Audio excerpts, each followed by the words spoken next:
Join me for my first arena eventing clinic with Ginny. It's an early start today with my lesson scheduled for 8:45, so I'm leaving the house at 6 a.m. The past few weeks have been a bit challenging with fresh horses and ice conditions, making things tricky. I won't lie, I'm feeling a little bit nervous about today. Ginny is full of energy, and the last time we jumped, she was incredibly keen, rushing after fences and even throwing in a few rears. So we'll see what she has in store for us today. It is bitterly cold this morning, but thankfully the ground isn't frozen. First job is to feed all of the horses. Ginny is on ad lib hay, and it's always reassuring to see plenty of it left over in the morning, just what I like. After topping her up with fresh hay, it was time for her breakfast. Denji Ultralight with a scoop of Prone Performance muscle strength added in.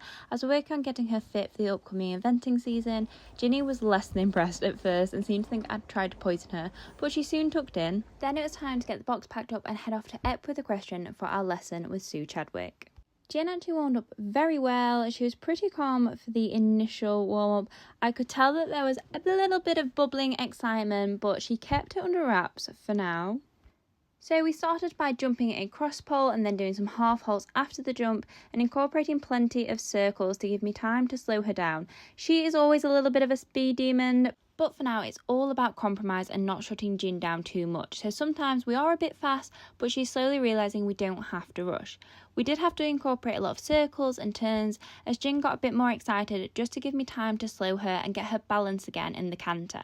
Once we had a better rhythm over the show jumps, we moved on to solids, and that was all a bit too exciting for Jin, so we did see a few extra moves thrown in, but we ended on a brilliant high, no rearing, no tantrums, and a much calmer, happy Jin.